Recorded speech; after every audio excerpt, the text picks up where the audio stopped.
Suddenly, I heard a tapping, as of someone gently rapping at my chamber door.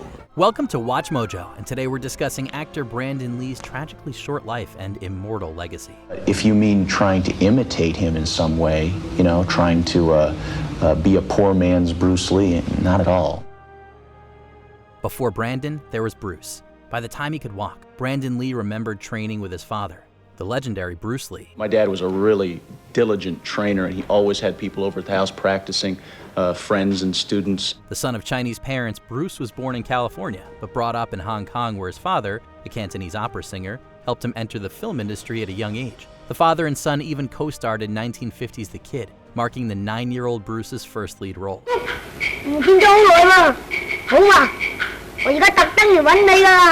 As an adult, Bruce aspired to pursue acting in America, but quickly found that Asian actors were often restricted to playing servants and stereotypes. Lee had a breakthrough when he was cast as the Green Hornet's sidekick, Kato.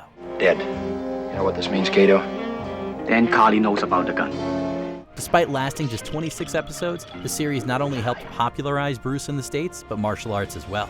Bruce became an even bigger star in Hong Kong, where the Green Hornet was rebranded as The Kato Show. His star continued to rise with films like The Big Boss, Fist of Fury, and The Way of the Dragon.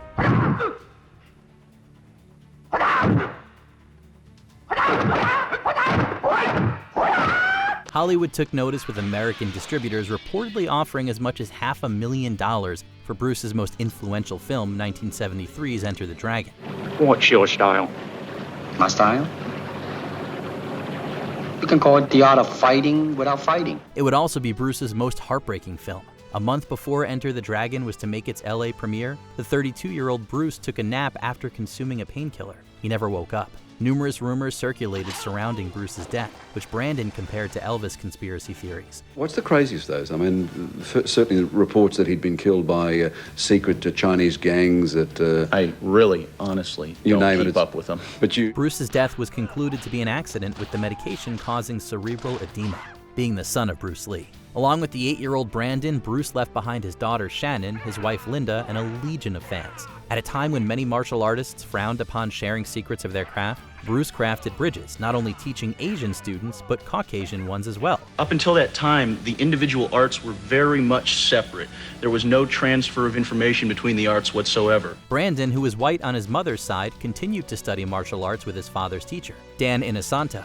And my thing of Bruce Lee was that he was very all-around, kicking, punching, striking. Although Brandon didn't advertise who his father was to other students, he struggled to escape Bruce's shadow with photos of the late legend adorning dojos. Brandon briefly left martial arts during his teenage years to focus on soccer, but he would continue his training with one of his father's star students, Richard Pastillo, and fight coordinator Mike Vendrell. Your dad would be very proud, I'm sure. A rebellious teenager, Brandon was kicked out of multiple high schools, proclaiming that he had a knack for raising hell. Were you a troublemaker?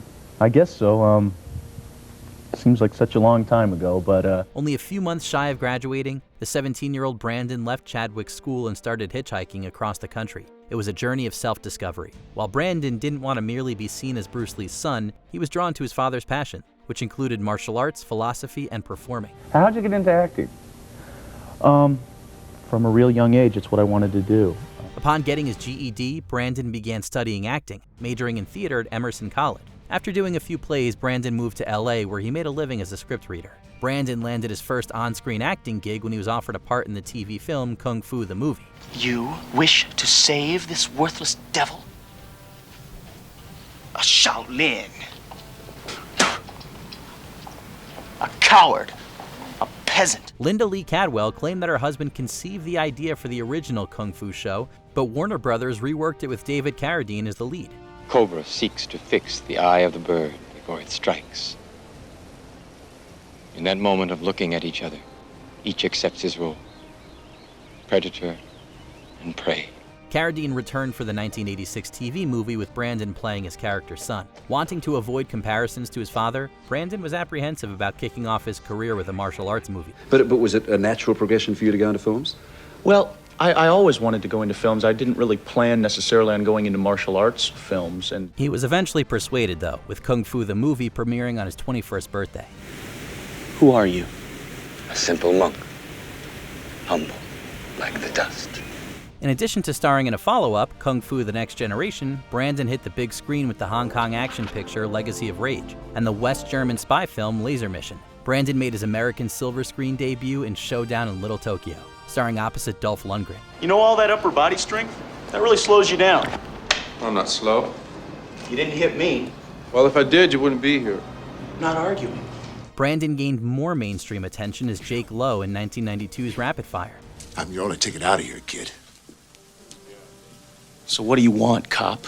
While critics took notice of Brandon's charisma and martial arts expertise, many reviews drew parallels to his father. The fact that Jake witnesses his father's death only invited more real-world comparisons. Tony. The only time a man doesn't want money is if he wants something else. Brandon had been offered the lead in the 1993 biopic Dragon: The Bruce Lee Story. He decided against portraying his father, uncomfortable with the idea of filming romantic scenes with an actress playing his mother. The role went to Jason Scott Lee, who wasn't related to Brandon, but received his blessing to play his father. Oh, look at Daddy. Big guy. Still hoping to form a unique career path, Brandon accepted a role that, while action-oriented, wasn't quite like anything his father had done. Actually, next I'm playing a rock and roll musician in a film called The Crow.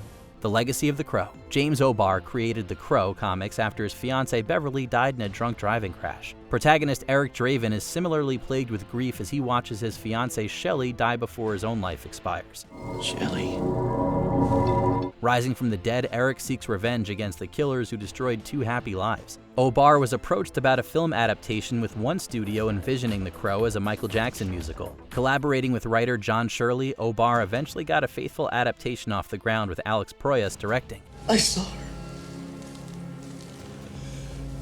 I saw her through your eyes.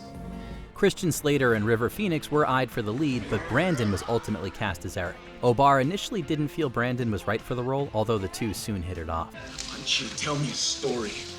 Although the Crow was another action hero, the role allowed Brandon to demonstrate his range. I see you have made your decision. Now let's see you enforce it. Eric walks a fine line between being a brooding lost soul, wisecracking warrior, and affectionate protector of those he cares about. Brandon balanced all of these notes wonderfully in performance that unlocked his full potential. Little things used to mean so much to Shelley. I used to think they were kind of trivial. Believe me, nothing is trivial. While Brandon knew typecasting was common in Hollywood, he aspired to branch out with comedies, straight dramas, commercial films, and indies, citing Tom Hanks as one inspiration. In his career-defining role, we saw what could have been from a life cut far too short. The Crow was only 3 days from wrapping when the crew shot a crucial scene when Eric is murdered. Take your shot, fun boy. You got me dead bang. After Eric Michael Massey fired the prop gun, everyone soon noticed that Brandon wasn't getting up. While the filmmakers intended to use blanks, a dummy round had mistakenly been left in the revolver. With a lead tip, the ensuing blast had the impact of an actual bullet, resulting in a wound that proved fatal after 6 hours of surgery. Mr. Lee's heart stopped, and efforts to resuscitate him were unsuccessful. In an interview shortly before his death, Brandon recalled getting shot 20 times in one scene. He was wearing a bulletproof vest then, but not this time. The movie was an accident waiting to happen. Although Brandon finished most of his scenes, the filmmakers were left with the difficult decision of completing The Crow. Tell them Eric Draven sends his regards. Paramount backed out, but Miramax resurrected the production, providing an additional $8 million. Following rewrites, stunt doubles Chad Stahelski and Jeff Cadiente stood in for Brandon, with newly developed digital face replacement technology doing the rest. Before we continue, be sure to subscribe to our channel and ring the bell to get notified about our latest videos. You have the option to be notified for occasional videos or all of them. If you're on your phone, make sure you go into your settings and switch on notifications. It's miraculous that The Crow turned out as well as it did, but it's impossible to view the production as anything other than a tragedy. O'Barr regretted ever writing the comic, while Massey was too guilt-ridden to ever watch the film. I mean, what happened to Brandon was a tragic accident, and it's something that I'm gonna live with. In addition to its star, The Crow is dedicated to Eliza Hutton, Brandon's romantic partner of almost 3 years. The two were to be married a week after The Crow wrapped. As hard as Brandon tried to forge his own path, fate dealt a cruel hand just under 20 years after his father died in an equally tragic and sudden freak accident. It's a chilling mirror image of what many say happened to Brandon. Although this would further intertwine the father and son's legacies, Brandon proved himself to be one of a kind. I love you. Say that again. I love you. Unlike Eric, Brandon couldn't return from the dead. Yet watching The Crow, it's as if Brandon is still with us, immortalizing him for generations. Can't rain all the time.